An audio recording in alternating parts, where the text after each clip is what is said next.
Today we're going to be talking about Miss USA 2019 and the El Tocuyo award receivers or award winners, even though it's not really an award. But if you want more pageant content, because I post 3 times a week, everything to do with the pageant world, everything that's worth talking about, then please subscribe, press the notification bell, and then you'll get notified whenever I post a new video. It's been a few days, not even a week, a few days from Miss USA 2019, and I had some time to kind of reflect on what's happened and what I think about the winner, Miss North Carolina. We got to see her doing her press tour, her press week. It's still in the middle of her press week, and she's been really impressive.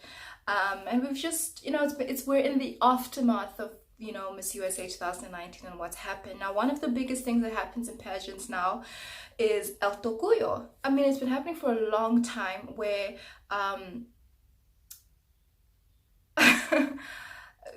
it's happened for a long time where contestants who we think are deserving to win or do well at a pageant don't even place at the pageant, and the whole world is just shocked that a certain contestant didn't place because either they come from a very strong country or they're just a very strong candidate in and of themselves, and then they don't place, and it's shocking.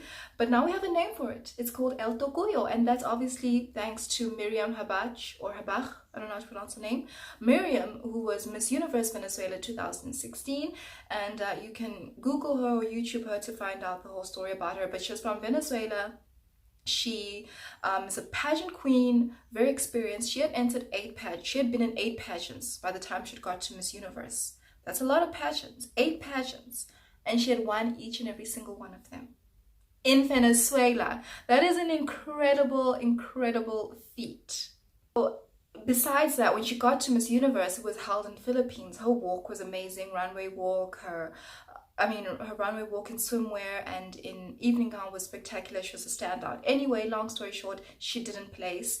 And it seems because she didn't place, not because she wasn't strong in her walk, but maybe because her personality wasn't right. Maybe she didn't really treat people properly. She wasn't very polite to the chaperones, to the other contestants. Those are the rumors, and there are some videos online that show that. So she is from a place in Venezuela called El Tocuyo, and so this tradition has been happening in the pageant world where we award the El Tocuyo award to those contestants who, like Miriam, were expected to do very well at a pageant, even walk away with the whole thing, and they didn't even place. And there were quite a few at Miss USA 2019, and so we'll just start right ahead with Texas. Alea Benavides, I think she's the biggest, El Tocuyo, but I'm gonna list 4 who I think were big, and then I'll choose the one who I think is like the biggest shock. So we'll start with Texas. She's my first nominee. So Texas, Alea was on everyone's favorite list as soon as she won Miss Texas USA. She's from a big pageant state, one of the toughest to win. There's actually people, contestants or pageant girls from Texas who go and compete in other states because it's just so difficult to win in Texas. Same thing with California. And so she won this incredible state. She is great on stage. She's a former Miss United States, so she is great at pageants. You obviously, if you can win a big pageant like Miss United States, you know what you're doing. You know how to do passerella, and I'm sure her interview was great. So I don't know why the judges didn't pick her to be in the top 15, not even in the top 15. Like, if she hadn't even made top 5, that would have been shocking. The fact that she didn't place at all is mind-blowing. And you had contestants like Hawaii and Iowa place.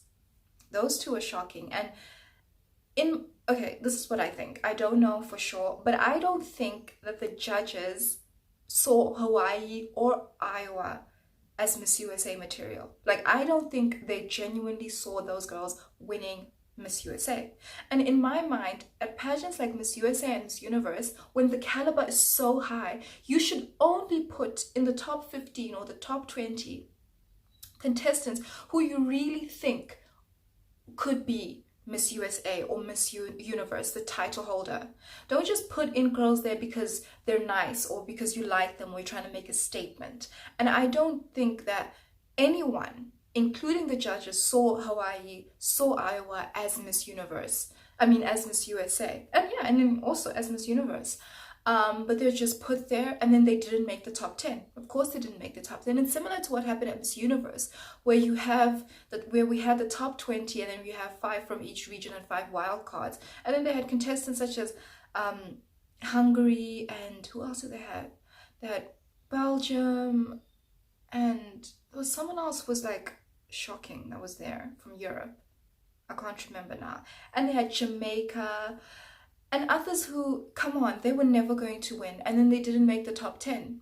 Like, it was just, it's like they put some there who are just kind of fillers, or they're just nice girls, but they aren't title holder material for that particular title. And I feel like that's what happened with Iowa and Hawaii. It's nothing against the two of them. I think they're fantastic and congratulations for placing.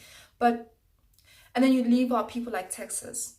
And then number 2 is New Jersey. She was also left out of the top 15. I mean, come on, she's certainly more Miss USA material than Hawaii, than Iowa. I mean, am I like going crazy? Or I know it's not just me. I think they obviously didn't like them. Now, when it comes to Texas and New Jersey, the judges clearly did not like them and didn't even want to give them a chance to go into the top 15 and show what they've got in the swimsuit round to compete for top 10. They didn't even want to give them that chance. So they clearly were like, no, these are not Miss USA material. For whatever reason, and we'll never know because we don't see the interviews. And I really think I should start a petition, an online petition, for us to see the MUO interview round. So for Miss USA and Miss Universe, we need to see those interviews, because some of the decisions that the judges make, I'm like, okay, I trust them, kind of. I mean, they always end up getting a great winner. Like Catriona is a great winner, Demi was a great winner, yeah, and others. But but sometimes the process of getting there, because I think the girls who do well and who work so hard and take it seriously, they deserve to place, you know? People who work on their runway, because it's still a pageant and runway is important. We can't let it like completely disappear from pageantry, you know? That's what I think. So yeah, so Texas, New Jersey. My third nominee is Utah. I thought she was really good. She was really great on the runway. She's beautiful. I didn't see her winning because I thought there were stronger contestants, but I'm very surprised she didn't place. She's in my top 15. Along with her is Arizona. I thought she was really good on stage. She was a bit nervous during prelims, but she has such great stage presence, and it was unfortunate to not see her there, because I think she would have done very well in the swimsuit round and possibly even in the evening gown round. So between those 4, I know other people have like Georgia and others on their list, but for me, those are the big 4 who didn't place, who I think deserve to place, especially Texas and Utah. And then the top 10 was great. Top 10 was excellent. So it ended up being a great top 10. But I wish Maryland had gotten into the top 5, because Maryland, for me, her beauty is phenomenal. She is one of those, you know, once in a lifetime type of beauties. I wish she would have gotten a chance to go into the question round instead of Nevada. Nevada looked surprised to make top 5. I was surprised too, and I think a lot of us were surprised. She's sweet and everything, but no. Top 10 was fine. Top 10 was enough. Maryland should have made it instead of her. In my opinion, Maryland could have made it instead of Arkansas. I was not a big fan of Arkansas. I know a lot of you love her, but you know, I find it sad that Maryland didn't make it. But maybe she can go to Miss Universe Puerto Rico next year. I think she qualifies and she speaks Spanish. So I think let's hope to see her at Miss Puerto Rico, because I would love to see her at Miss Universe. She is phenomenal. I would have also loved to see Kansas in the top 5. So my top 5, based on the top 10 that was there, I would have had North Carolina, New Mexico, Kansas, Maryland, and I don't know, someone else.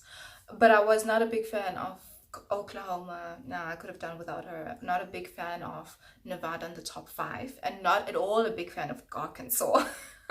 So I'd have loved to see Maryland and Kansas make it, because they were spectacular for me.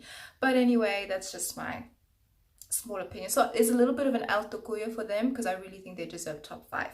But in terms of all-round El Tocuyo, it has to go without a doubt to Texas. It's not a nice award to win, but you know, at least it's something. Oh, so guys, let me know who you think were the biggest El Tocuyo winners this year. As many as you think, and who was your number one. And you don't have to agree with me. I really want to know what your opinions are and why. And please remember to subscribe. Please like this video and press the notification bell for more videos because I post 3 times a week. At least, sometimes even more if I have time. And I'm just trying to grow my channel, so please help me out. And anyway, until next time, bye!